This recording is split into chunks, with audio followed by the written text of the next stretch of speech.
I'm going to give you guys something today to sit on and think about. And after you see this, you're not going to be able to unsee it.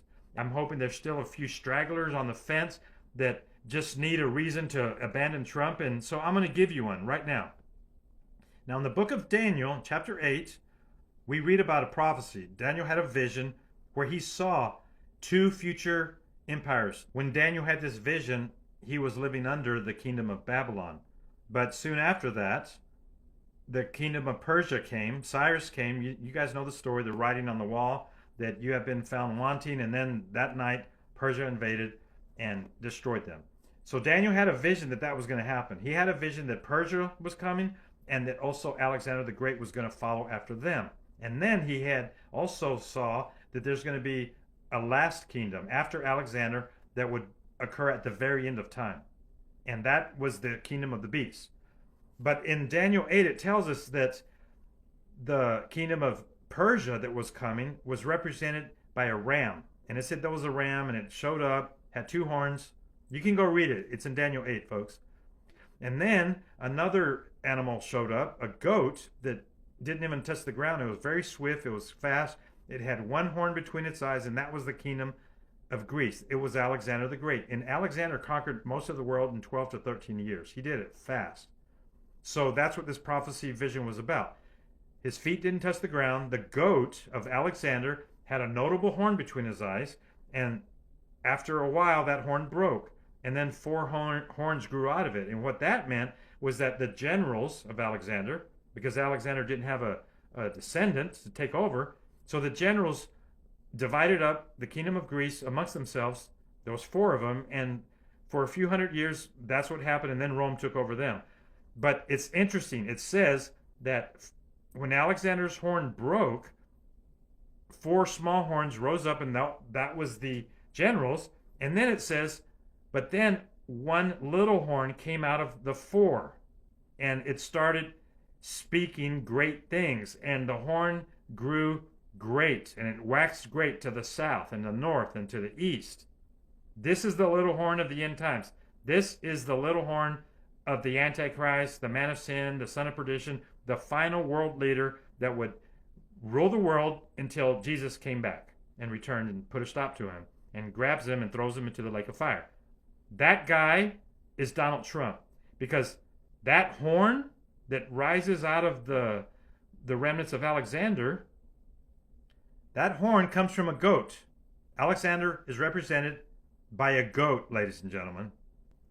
The prophecy teachers who are still stuck on the Hal Lindsey doctrine, the pre-trib, the John Hagee, Tim LaHaye fiction, fable that's not true, have convinced a lot of you that the Antichrist is going to come from Rome. And that's why some of you are saying it's going to be Prince Charles. But if you look at the book of Daniel in chapter 8, it says that the little horn comes from Greece.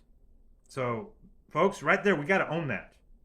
So that means take the Rome opinion and throw it into the garbage, because it's not true. Now, when you look at what it says about the goat of Greece, it says that he became great. And of course, Alexander was. Alexander the Great. History calls him that because he was great. But he was powered by a beast creature that came out of the earth. He had a principality behind him, helping him conquer. So he was a goat, though. Keep that in mind. The little horn then rose up out of a goat. So the little horn comes from a goat, ladies and gentlemen. The little horn Antichrist comes from a goat. And how interesting is it that Donald Trump is using a goat to represent his administration and what he's going to do? Trump put a picture of a goat looking in the mirror, and of course the goat stands for greatest of all time, G-O-A-T, greatest of all time, a goat. But it gets worse, folks. By the way, that's fulfilling prophecy because they're using a goat the same, just like Daniel 8 tells us. But recently, there was a story that I didn't think it was true when I first saw it because it sounded so unbelievable. But an artist made a statue, an idol, an image of a goat, and he covered it with $100 bills, fake ones, that have Donald Trump's face on it.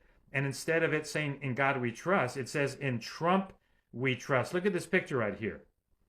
So now we have a goat representing Trump in real time, covered with $100 bills that are blaspheming God because Trump is now taking over the name God. Now, in this image right here, look at this, folks. Daniel 8 tells us the little horn comes from a goat. Here we have a goat. It says he will blaspheme God and consider himself as good as God or better than God. Right here, in front of all of us, the name Trump is taking over God. And in Daniel 8, it calls him a little horn. Look at this, folks. Trump is taking over God. What is a horn? A horn is a trump. Trump is the little, his name, it's right there in front of all of us, folks. It's right here. How can this be denied? Some of you are going, what? How can, this is just a weird coincidence, right? No, it's not.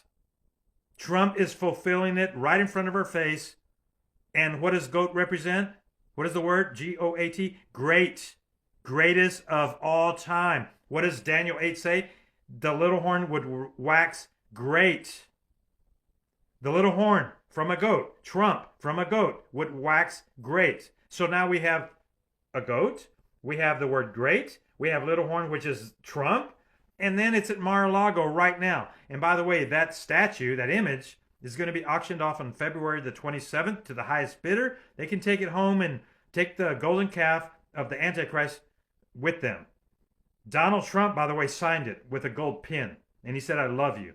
Project GOAT, fulfilling prophecy, proving that the Antichrist is here. It's right in front of us, folks. And this isn't the only one. I have so much more.